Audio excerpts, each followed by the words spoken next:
Oops.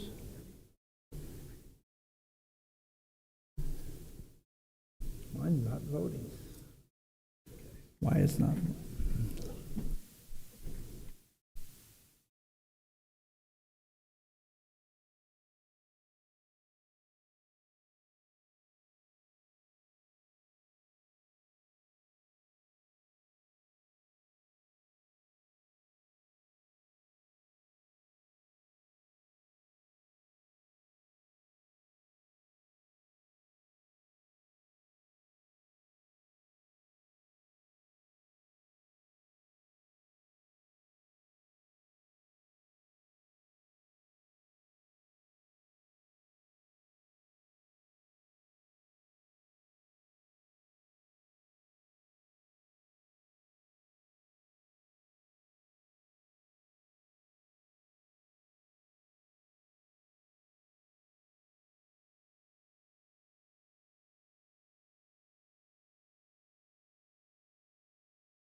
Well, looks like we got $1 million waiting on a dime, and the dime is me.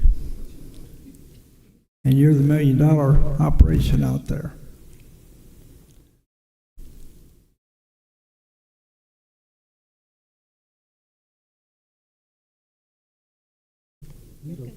We're okay.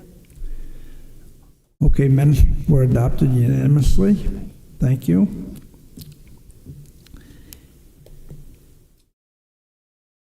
If Amy McLaren and Calvin Curley will step up here for a moment.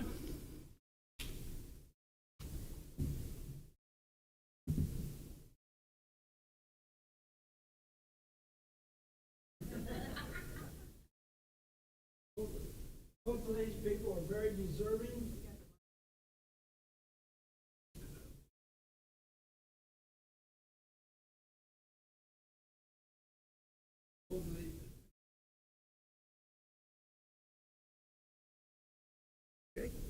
Both of these people are very deserving because of their service and their dedication to our county for a number of years, and we want to present each one of them with a token of our appreciation, and that has to do with our pins for their service.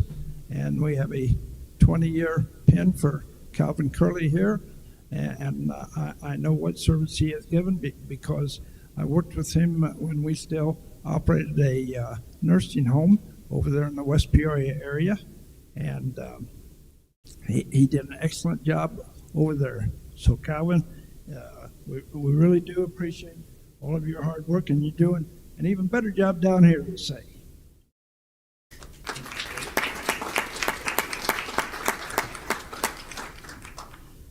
And the next young lady who stayed here from Bradley University, and we really appreciate it, Amy McLaren. Amy I've known for a number of years because I worked with her when she was a delegate to the West Central Illinois Labor Council, and she did that in representing the professional people from the staff here in Peoria County, and she did a great job when representing them, as well as the work that she has done for our highways. She has certainly been a person who really put her heart and soul into this, and there's a number of other areas I could talk about that she's worked with me on outside of Peoria County. But when she gets involved in something, it's all or nothing, and she deserves this for her dedication for 30 years here in Peoria County.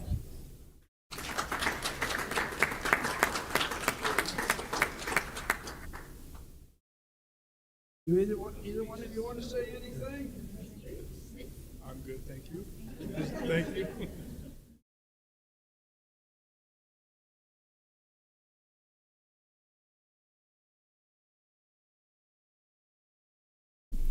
Thank you.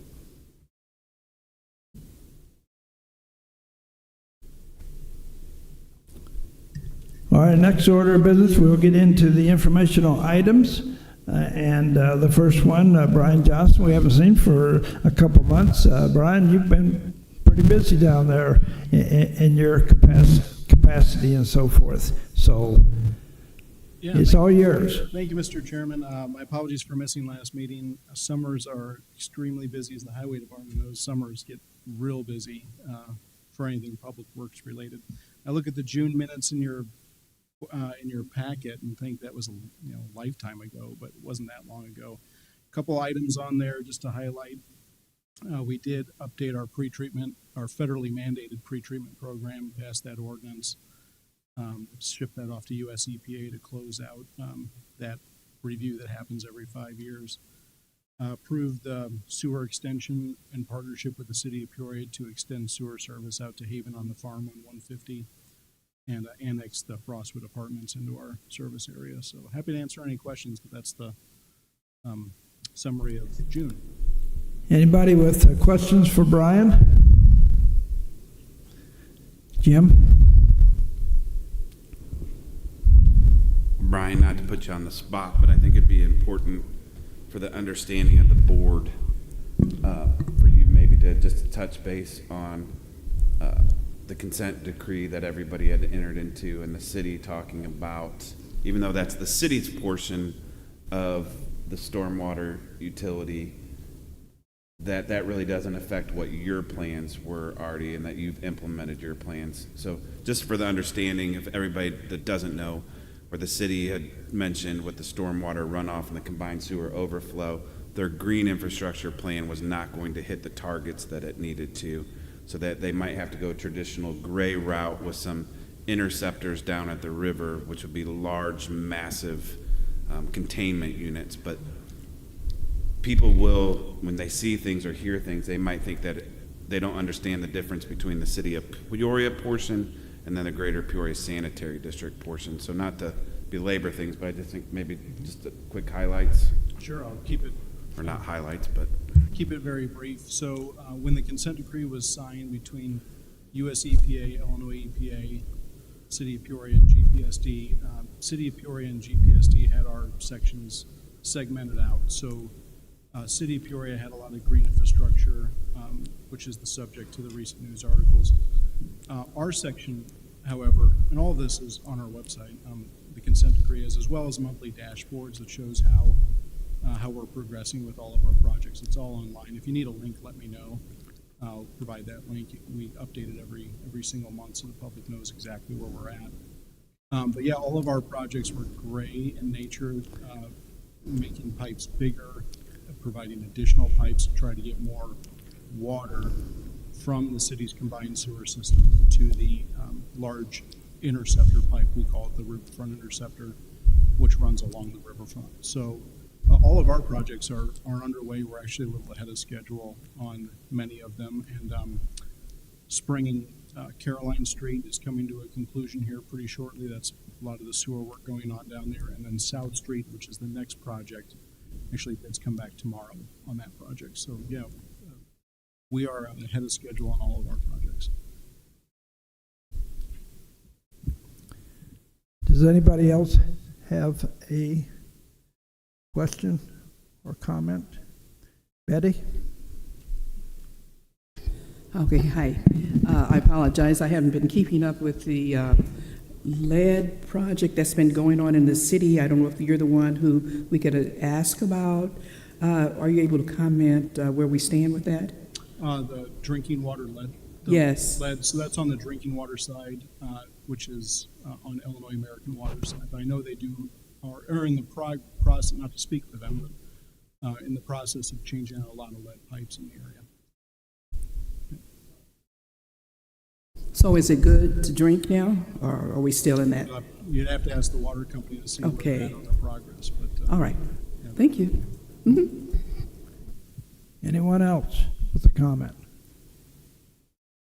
No more questions? All right. Thank you, Brian. Appreciate it, everyone.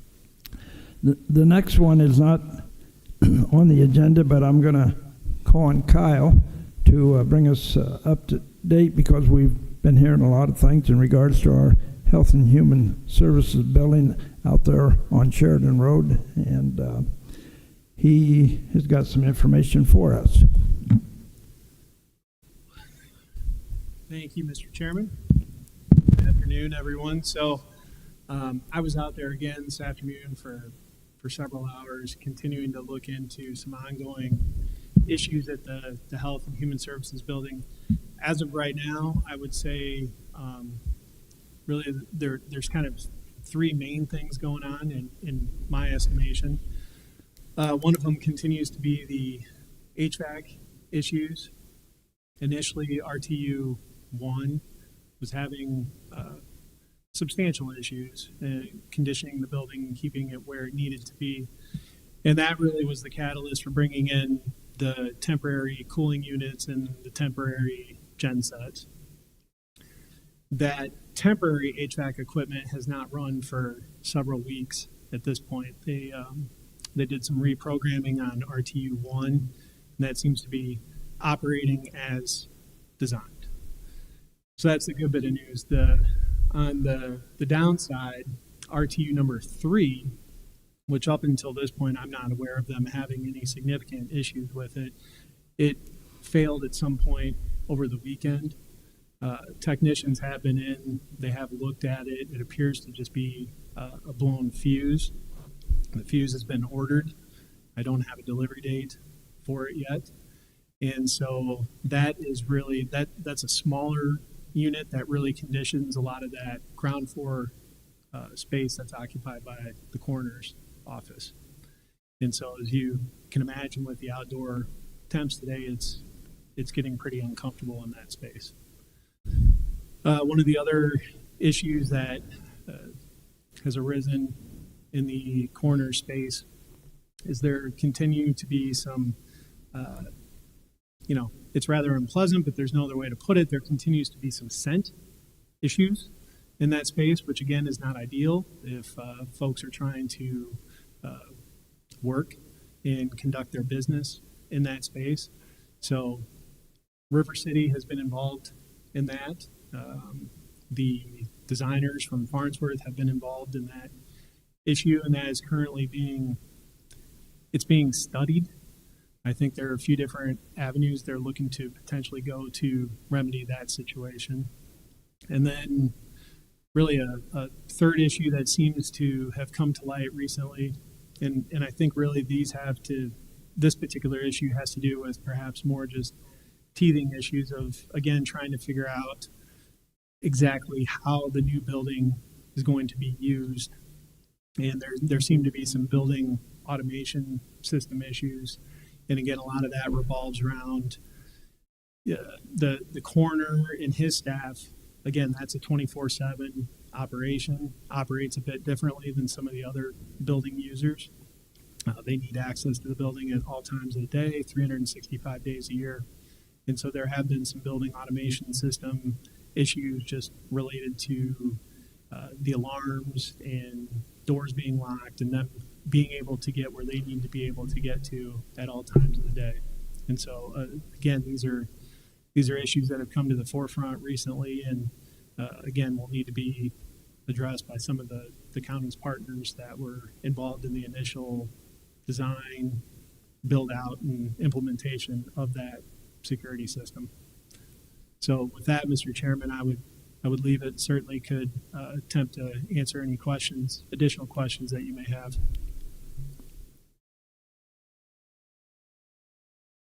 questions by the committee? I have one, Kyle. As you know, I was over there today, too. Yes, sir. Did you ever find out about, Jamie Harwood was saying that it's supposed to be zero pressure on that room where the scent is really bad coming out of? About the seal at the bottom of the doors is not sealing? Yeah, again, I think that's part of this ventilation issue, which undoubtedly that'll be looked into as well, along with the ventilation issue. But I think there continue to be questions about the design specifics of that particular room, whether it was designed to be negative pressure or not. And so, again, whether it's a design issue and it was designed appropriately and to be a negative pressure room, and whether there's just some construction or equipment malfunction that's not allowing that to happen, or whether it wasn't designed that way in the first place. And again, this is something that is still being investigated. But again, to your point, I was there this morning with you, and that is certainly an issue that would require further exploration. Because Did you check it out with Farnsworth and River City, or who are you checking out with? Yes. Both? Yes. And they didn't give you no date when they're going to check it out? Again, I left there not too long after you did, sir, and just haven't had a chance to dig into it further.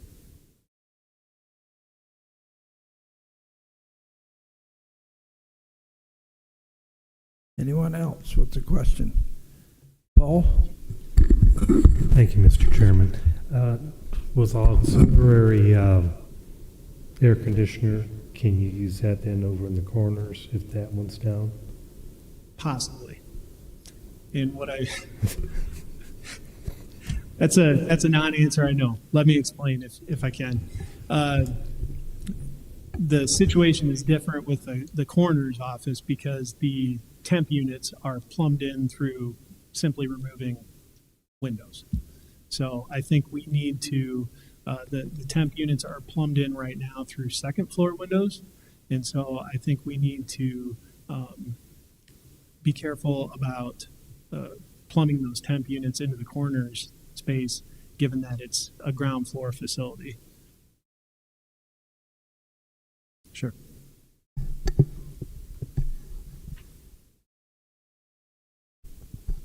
Being no other questions, Kyle, thank you very much. Yes, sir.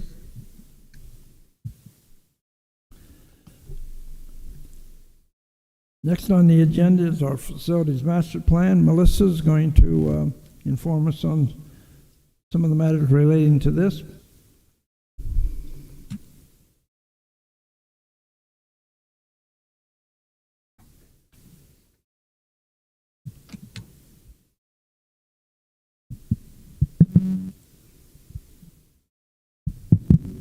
Hello, everyone. Thank you for the time today. I'd like to introduce two members of the WSP team that helped us with the facilities assessment that landed in your inbox late last week. It is also attached to the agenda here. So we have about a 15-minute presentation to walk you through that report. It's about 200 pages, so the quiz comes after the presentation. And I'll be happy to answer questions along with the rest of the team.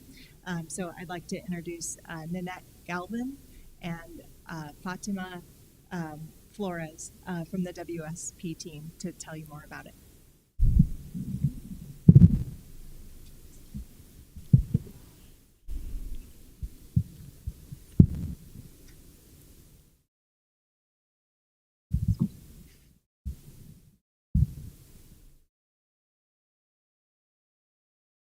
Good afternoon, Chairman and committee members. I think our presentation's getting put up on the screens here. Your laptop went to sleep. You want to come unlock it?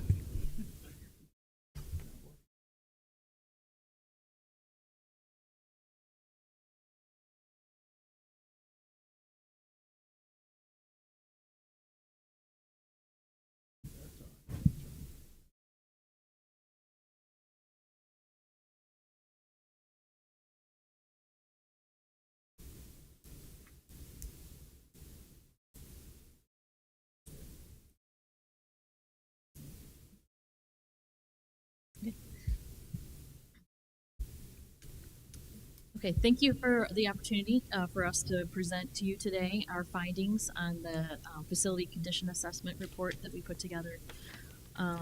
As Melissa mentioned, I'm Annette Galvin with WSP. I'm a licensed architect, senior project manager with them, and I have Fatima Flores with me today, who is a staff architect who is kind of my right hand on this project. Along with, we had some other staff members in addition to ourselves, another staff architect, and then we had our team of mechanical, electrical, plumbing, fire protection, and IT engineers that accompanied us in our facility assessments. Oh, okay. So the scope of our project really was to focus on some of your county facilities.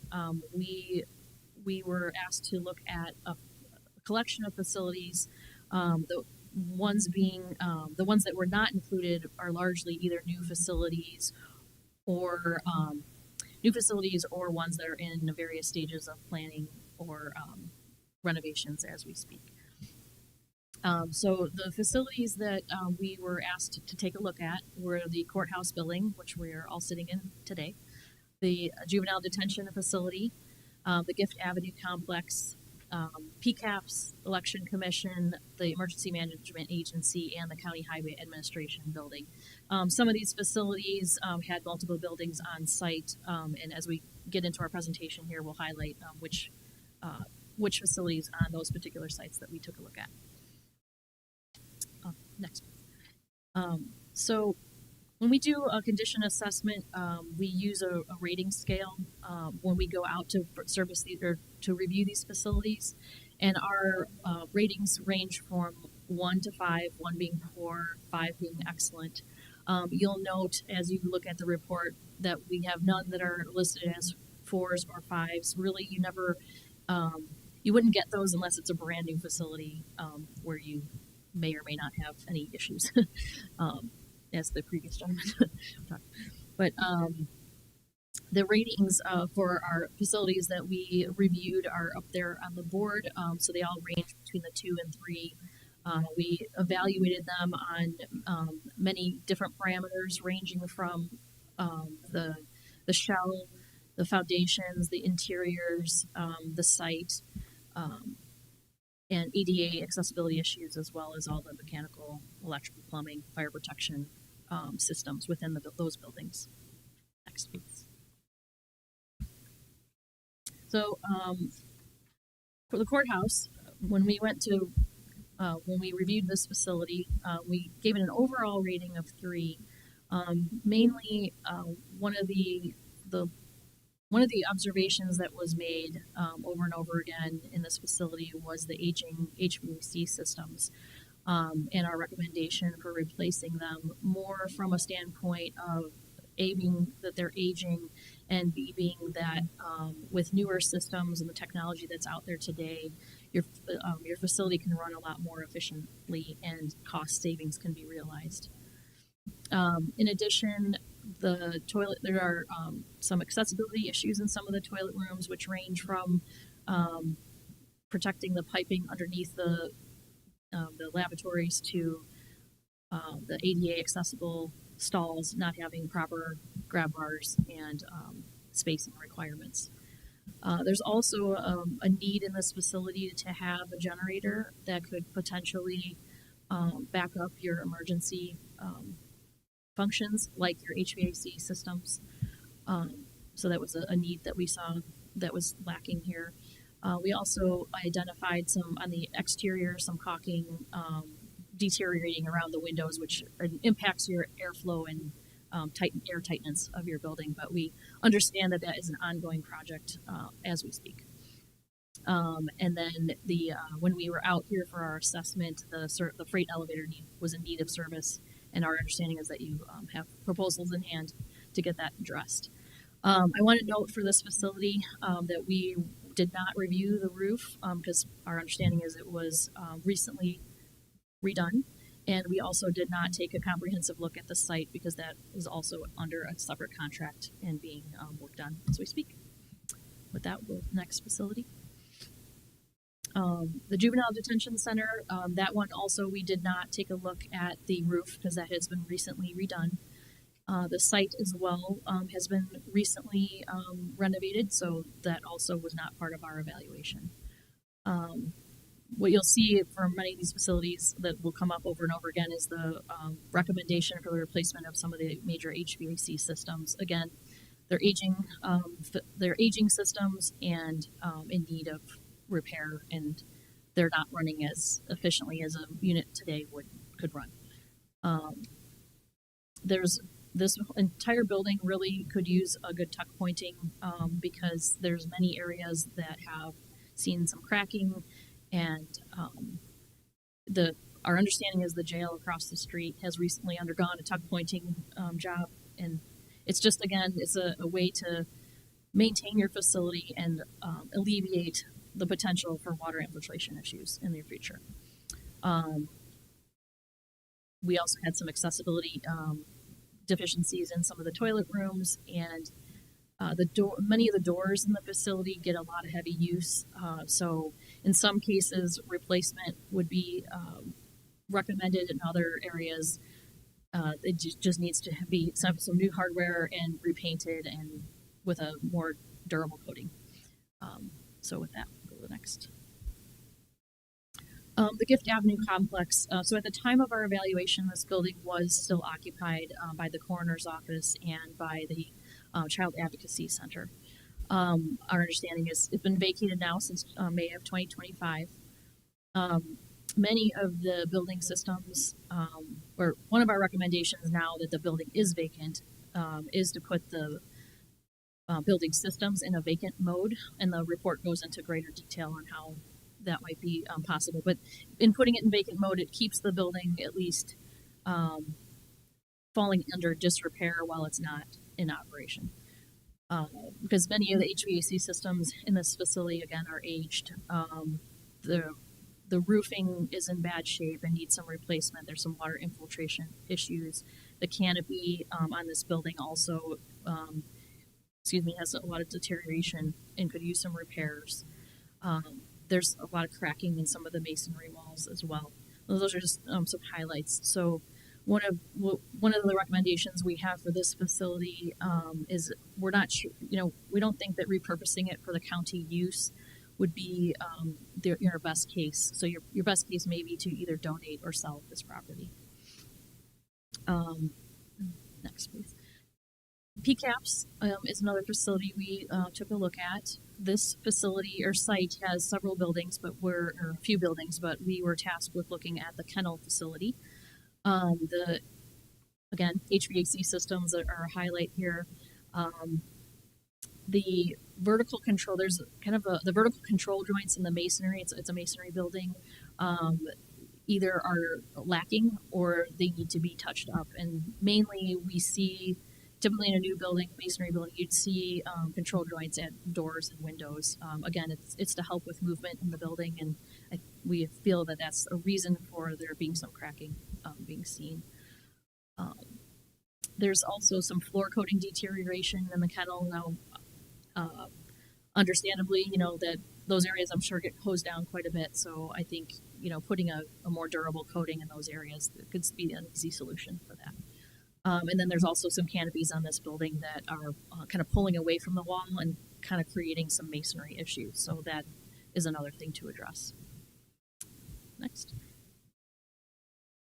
Yeah, Election Commission. So at the time that we evaluated this facility, a portion of the building was not under lease, but our understanding is now that the entire building is under lease by the county. And many of the deficiencies within this building kind of fall on the lesser responsibility list, but the items that we noted a lot were tuck pointing. There's some site deterioration. There's accessibility issues into this facility. The site just has itself is non-code compliant. From getting someone in a wheelchair into the building is primarily a concern. And then there's water infiltration issues, just with the grade and the cracking around the facility. Next. Emergency Management Agency. So, as many of you are well aware, this was a former bunker. This facility has a lot of water infiltration issues. The HVAC systems are aging, and it's not ADA accessible at all. There's no way to get somebody in a wheelchair in this facility. In order to do that would be quite extensive. The water inflow, because this building is a bunker, it's underground. There's a good 3 to 4 feet of earth above the roof of this building. So to address the water infiltration issues, you'd have to do extensive excavation to expose the structure, and potentially there is a lot of concrete that needs to be repaired in doing so. And you would have to repair all that concrete and then waterproof it and then put all of that earthwork back on there. So that, along with there is a lot of towers on the site. Some of the towers are rusting and in need of paint and more reinforcement. And our understanding is there's a lot of there is a lot of equipment on these towers, and our understanding is they're used by ham radio users. So it's sort of thought that some of this equipment is abandoned and not in use. So we would recommend, consolidating some of those and potentially getting rid of some of those towers as they pose kind of a liability for the county.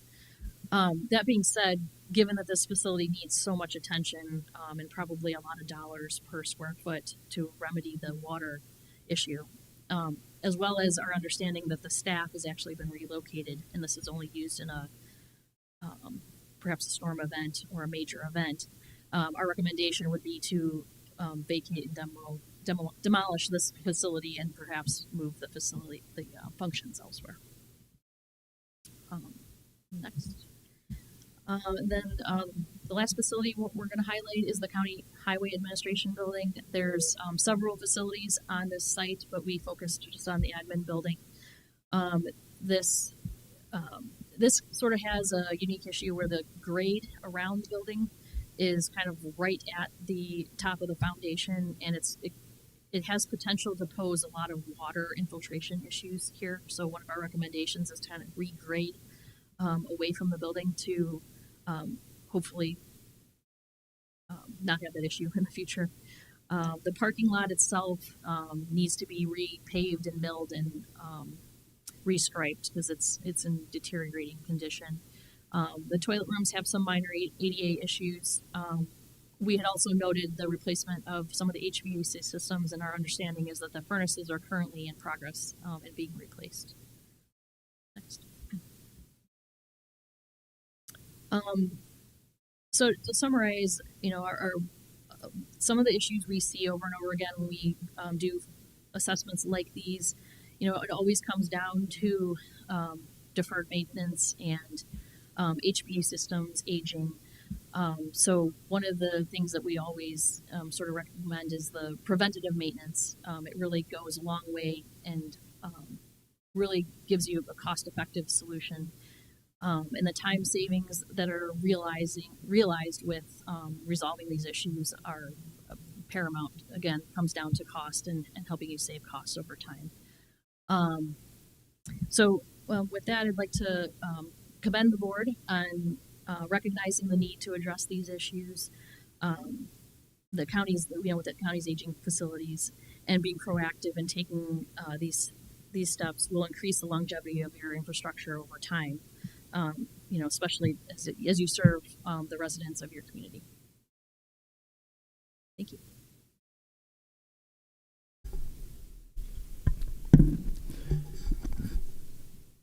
Thank you for the report, and I'm sure we've got some questions and comments. I know as I read it, I was amazed to find out a lot of things that I didn't know, and about our facilities and so forth. And when you point out such things as, cracks in the structure of this building and so forth, as well as some of the cracks elsewhere in the property that we, of course, attest to our responsibility and so forth. Also, I was somewhat shocked that we didn't have a generator just for this courthouse, because this courthouse is so important to the people of this particular county, and if it would go down for some reason, it would impact quite a number of people. Also, just minor things like toilets and so forth that we take for granted. Our employees, as well as the public and so forth, they observe things such as that and so forth. I could probably go on and on and on, but I'm not going to bore you because most of you probably have read the same things that I have read, and I will ask the committee if any of them have any questions for the presentation by these young ladies.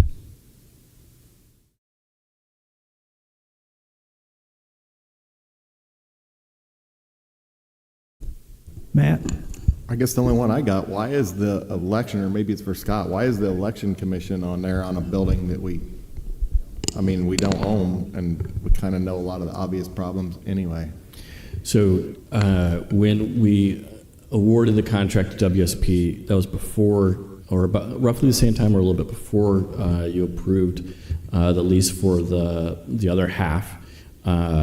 Second, even though we are tenants, we want to have a good, accurate list of what we want to try and hold the landlord accountable to, so that we have a good space and it is functional for the election commission. And third, to that end, we didn't have that. We anecdotally knew what the problems were, but it wasn't documented anywhere. Now we have that documentation.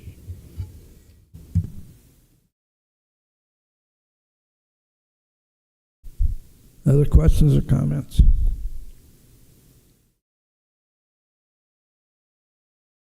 Thank you for the report to it.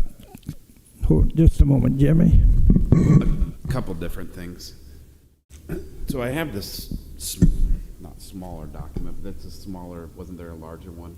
Which I haven't got through, and I'll fully admit that. But is there a cost analysis on any of these and what the true numbers? I don't see any cost analysis in this public document. Yes, thank you for the question. In the report, there's a section, is it appendices?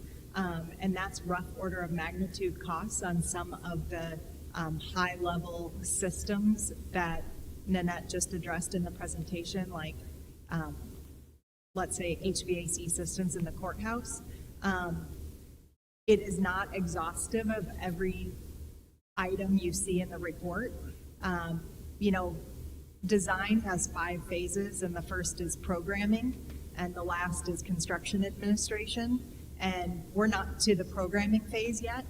And usually the detailed cost estimates start coming around at the end of the second phase, which is schematic design. That helps inform your decision of what is included in the documented design. And so the rough order of magnitude cost is intended to inform our capital planning. But we need still more investigation and some documentation of decisions and technologies included in our HVAC systems and other items in the report to give a full-fledged cost estimate on what projects will be moving forward. Jim? All right, thank you for that. So then the other thing is, and I've asked this question myself, so 2 of the main structures that we have to deal with were not included in this report, and that was for, at the time frame, the ETSB building and then the fleet garage. They were not included in this because we were in design phase potentially for building that. Then cost numbers come in. I mean, those have now become forgotten projects in some sense, but we still have no plan for a new fleet garage because we paused the design of that because of cost overruns and expenses and other things. And then the ETSB, we did have a report of needing considerable amount of work in there, but there's also a recommendation that that building has outlived its useful life cycle as well to demolish that one. So just so anybody understanding, there's 2 buildings that we have with serious deficiencies that are not even included in this article that also need to be considered.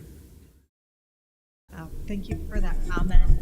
This isn't an exhaustive assessment of every facility that we have. We have roughly 30 building assets across the county, from the courthouse that we sit in to, the salt shed out at Highway. So this is a point of input that we take into consideration with the rest of our assets. And thank you for pointing out, 2 buildings that are covered under different reports or known design processes. Can I keep asking questions? So from a WSP standpoint, how many buildings, unless they're brand, you touched on it at the beginning. So when I read this, that this building gets a 3, we've dumped a considerable amount of money into this building over the last few years. And to me, 3's average, or this building seems a little bit above. The amount of money that we put in here, this building is not in disrepair by any means. Does it need some aesthetic and maybe some smaller mechanical issues? Yes, but it's above adequate to me. So, just what would you, in your studies, for my rough baseline, unless it's a brand new building, because we have a brand new building that probably has worse problems than some of our older buildings right now. So help me understand your rating system.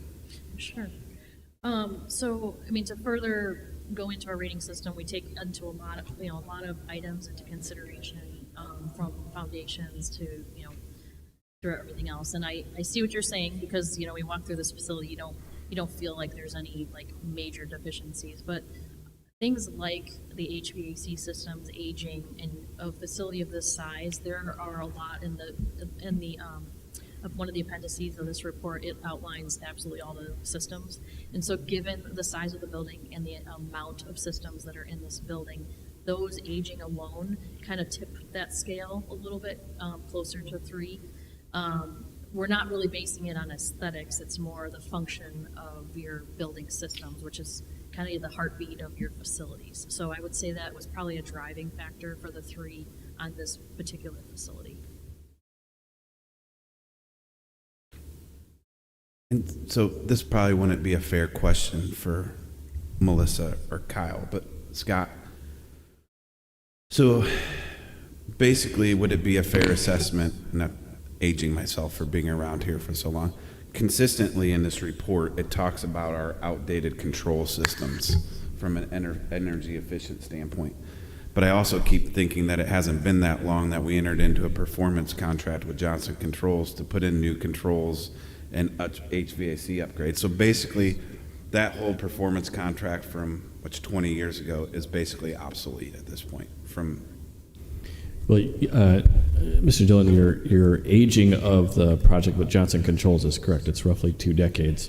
I'm not the one to opine on whether it's out of date or not, but the timing of when it was installed, and the software has continued to be upgraded as updates have been released, but the controllers themselves, are pushing the 2-decade age limit. Yes. So from a standpoint of updating controls, does that mean, you have wiring conversations in here. Is that an update of us getting onto a new software and updating all the point of use for that, or basically the entire controls in the building that are shot and you need to do all new controls? Well, without going into great detail about all that, what I do know is that, for example, when you have an aging air handling unit, the newer controls, the controls that are on there now can be replaced, but as those systems are aging, it's harder and harder to get components that speak to them as efficiently as the systems today. So can it be done? Yes. Oftentimes when they put in those new controls, unfortunately it may damage the unit itself, just from a standpoint of the control point talking to it. You might have to drill in a different area.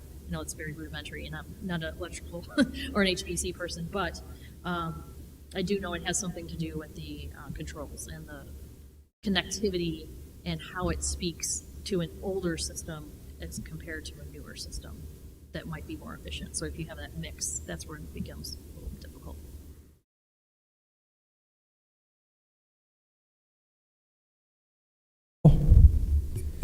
Thank you, Mr. Chairman.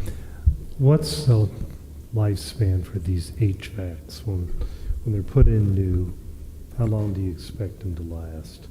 I mean, you're saying 20 years and they're ending lifetime, so is that what most of them, we need to figure that every 20 years every building needs to have new HVAC or plan on it? I know it doesn't, you got to do it with money, but I mean, is that all the longer most of them? I think it's hard to make a blanket recommendation because you But kind of have to if you go- had to kind of, Sure. you know, average it out, what should we figure as a board, how often we're going to have to do each building?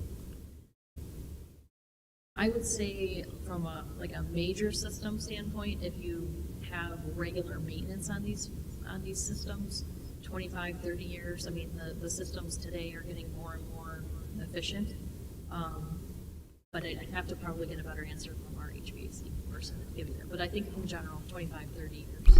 I know years ago when I'm talking about my parents' house, they put a furnace in that was boiler tight. That wasn't as efficient, but it never broke down. It seems like the more efficient we get, the less time they last.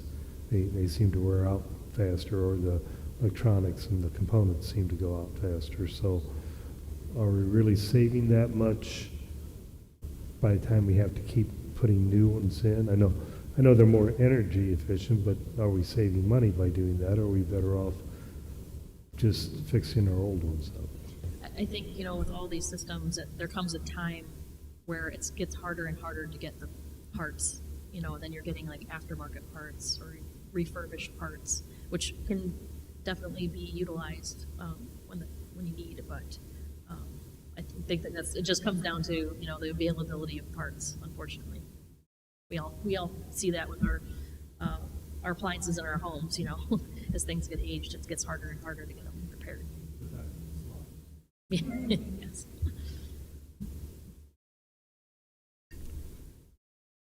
Any more questions?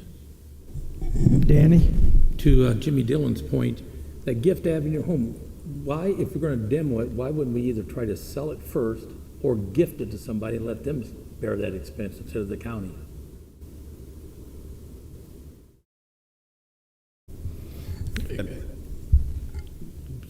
So we have transitioned out of there. There's been a few different proposals of actually organizations in the city that have inquired about that property to move forward.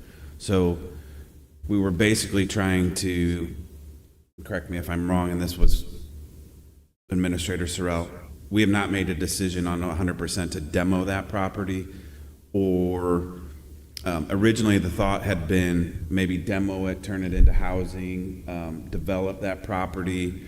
But I would imagine, like most things, the neighborhood uses that as a park. There's some good green space there. People would be upset if you tried to change it from that.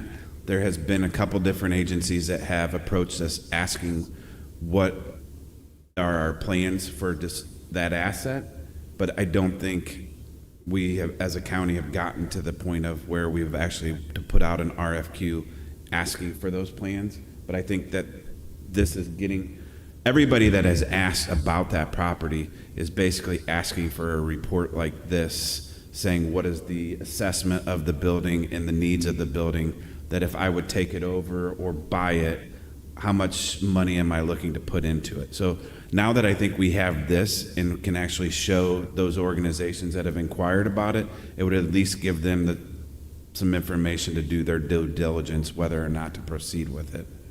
But I don't think anybody's coming in saying, I want to pay you $2 million for that asset. They're just saying, what are you doing with that asset and how do I go from there? Knowing that it's potentially a demolition project. So I would look for some maybe exciting things for that potentially in the future, maybe. if that's a fair.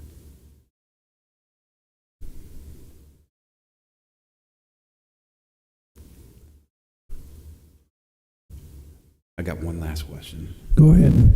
So WSP goes around the country, and I'm sure this isn't your first. I mean, we selected you from multiple firms. We typically compare ourselves to our peers in other, and sometimes we think on our island that maybe that's an only problem in Peoria, but it's not. So an assessment of all the places that you've gone and looked at, like, are we in the middle? Our facilities are way behind? Are we above the curve? Like, I imagine we're in the same boat. We've only spent $1.5 million a year on facilities for a $100-some million organization. It's not percentage-wise enough to keep pace, but I've talked to some of my peers, and they seem to have far worse needs and facility issues and funding issues than we even have. So I'm just curious of where you put us in your curve. I mean, I would say from my personal experience, this is very average from what I've seen. We've done work for DuPage County and Will County and Cook County. It's very typical, and it always kind of comes down to just the aging systems and unfortunately, sometimes the funding not being available to keep up with the roofing repairs and the window, just a maintenance program, like not having a maintenance program. And I think your county seems to be a little ahead in terms of having, and just in interviewing Calvin and his team, I mean, they do a lot of work and they keep these buildings up as much as they can. But I would say, yeah, I mean, it's very typical. Which, following up on that, and it's probably not a fair question to you, but do you see us, when you can look at that, that we have more square footage than other places, less square footage? Or are we about, it's a common question around the horseshoe about the amount of roofs that we have and the amount of square footage that we have. Like, I know that's probably, if you went to DuPage or Lake, they probably have way more than what, being that they're larger counties. But did you see any wasted space? This talks about actual, I know it's a space study, facility studies, but would you say there's a bunch of wasted space or not wasted, or on average our amount of square footage that's in our inventory? And I don't know if that's it's a little hard to answer because we didn't look at all of your facilities. We just looked at a snapshot of some of your facilities, but of the ones that we went to, I would say they're used well.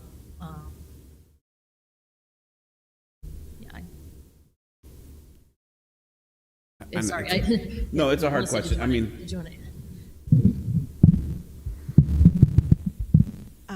thank you, Member Dillon. That's a very thought-provoking question, and one that I'd like to dig into further, because it's both a geography question and a population question, and also the functions of the county and county governments in Illinois. I do want to echo the sentiments that started this presentation, that through the board's will, the county has been able to invest in our assets. And one of the reasons that attracted me to this position is because the team that's already in place, and the proactivity that is part of what Calvin and his team do, and Administrator Sorrell, and now that I'm a part of that team, if you want to talk horror stories, I can share those with you from my previous community. And knock on wood, those are not happening here. And with these sort of things in place, we hope to deliver on projects before we're in emergency mode.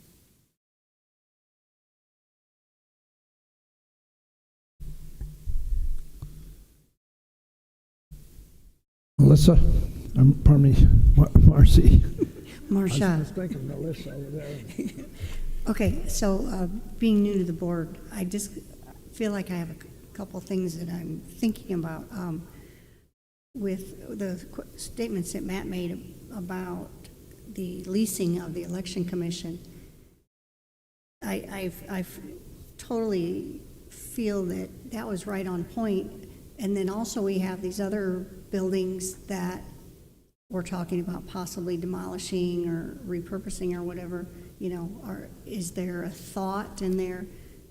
Leasing a building seems like a bad idea, especially when you have other facilities that are left open or available and may just need some, work done. Because I feel like when we're talking about demolishing the juvenile detention facility, quite possibly, and thinking about this and thinking about that, and I think back to the place in Hannah City, where we don't want to get ourselves in another situation where we've waited so long and drug our feet and thought about it.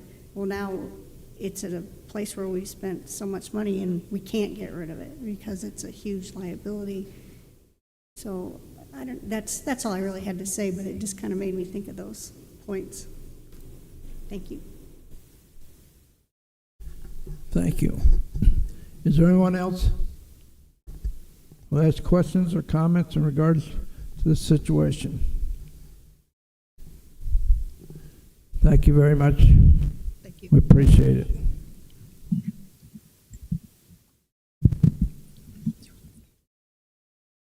Moving on to the next item on our agenda, we have Heather, and she will be explaining some of the important things to us in regards to our capital projects and so forth. Thank you, Heather. Thank you. You have the packet with expenses paid through July 16th of this year for the various projects that we have going on. And if you have any specific questions on those, I'm happy to assist.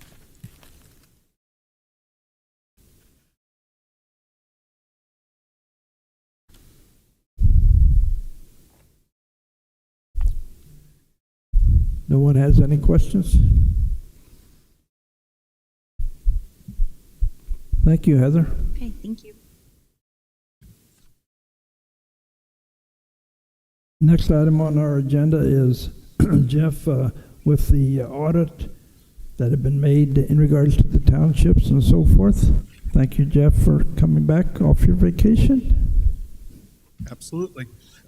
So IDOT recently reviewed the 2024 Township Bridge Program finances.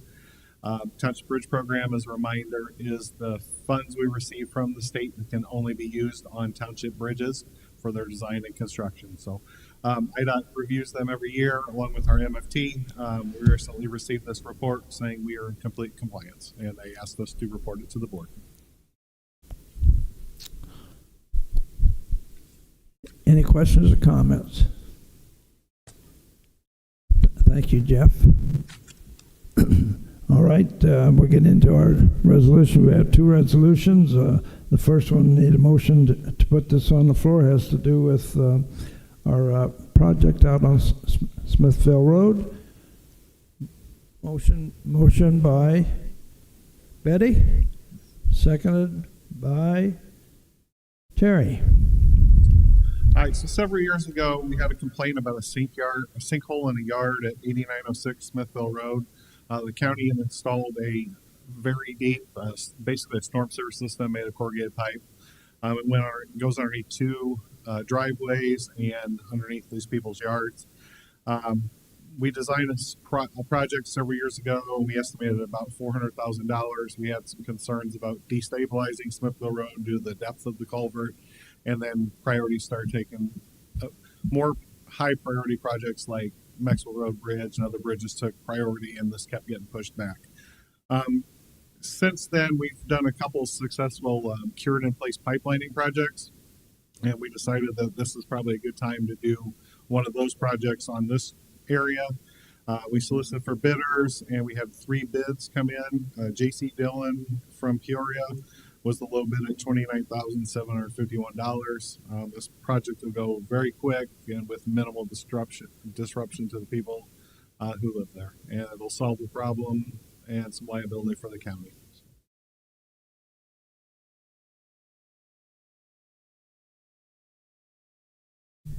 Question by anyone in regards to this resolution? Vote.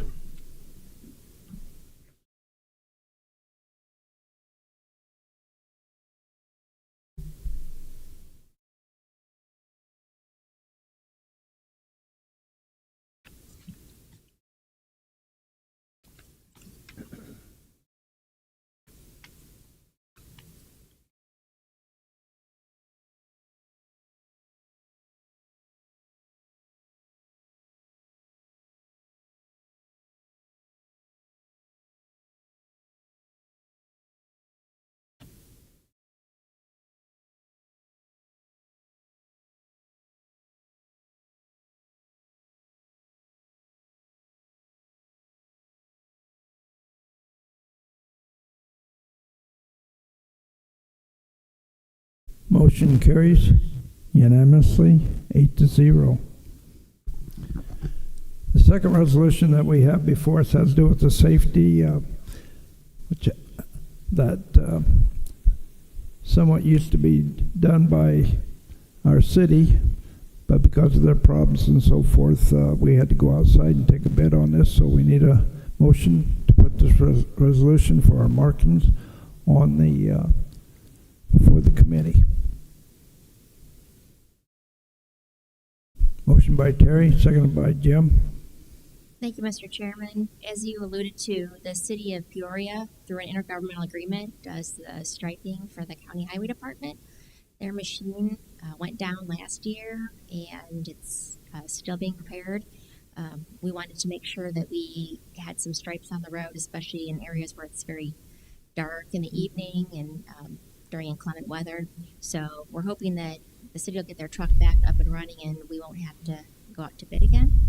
But in the meantime, we did go out to bid for some refresh pavement markings, and we received 2 bids. The low bid was American Parking Remarking out of Missouri. This is $203,593.61. This is out of the county motor fuel tax fund. Every year we do put money in the budget and the motor fuel tax fund for striping. Usually it's with the city of Peoria for the materials and such. But this year we're asking if we can use this amount to do some pavement refreshing in the county system with this contractor until the city can get their truck back up and going. And happy to answer any questions.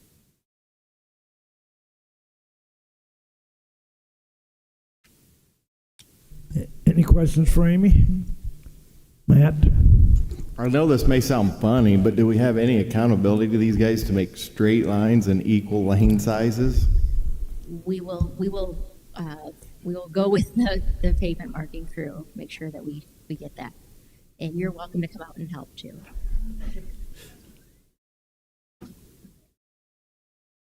Any other questions by the committee? Vote. Whoops, I'm sorry. Betty? Just a quick question. How often are pavement markings done over a period of time, years or? So it depends on the type of paint, but it's usually 3 to 4 years, something like that. It depends on the paint material.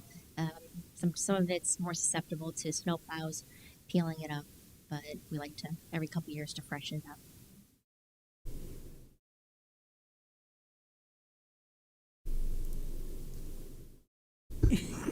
Marcy? There you go. It's close. Along Betty's lines of how often, and then you said it depends on the paint. I'm assuming that all the contracts are requiring certain paints. I mean, we're not just allowing. Is it going to be the same grade that guaranteed that the city would have used? Or so the city's uses a urethane, and it's a little brighter. They put the glass beads, and it's a little brighter. This is not the urethane. It's more of a water based. So we don't anticipate it lasting as long. It didn't cost as much either. So we just want to make sure we get something on the ground for going into winter, and then we hope to get the city's truck back out there with the urethane markings in the next year or so.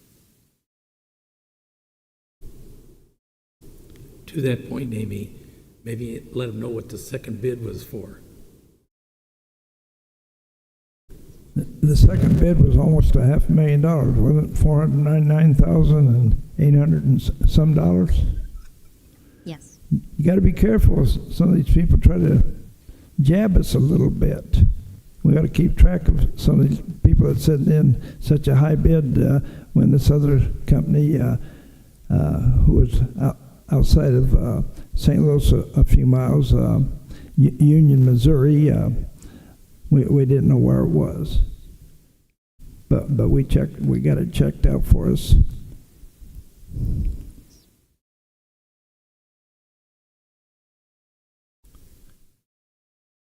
Thank you, Danny, for bringing up that about the second bid. It was somewhat the same way on the other bid that we gave to J.C. Dillon. The second bid was only about $5,000 difference, but the third bid was up there gigantically. I'll say it again, vote.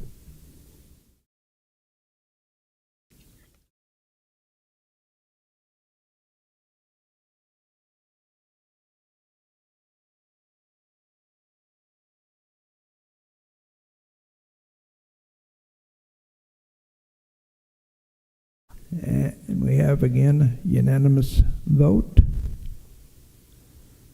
No.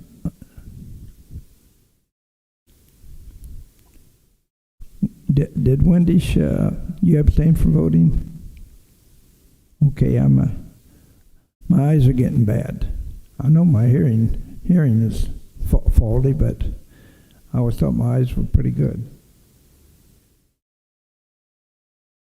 Moving on to discussion. Do we have any thing from outside the committee? This is usually for them. And public comment. Miscellaneous. Good to be back. We don't very often miss a meeting. We usually are pretty active and have a lot of things before us. If so, the meeting. Happy belated birthday, Mr. Chairman. Thank you. You got more energy than most 46-year-olds. Meeting is adjourned.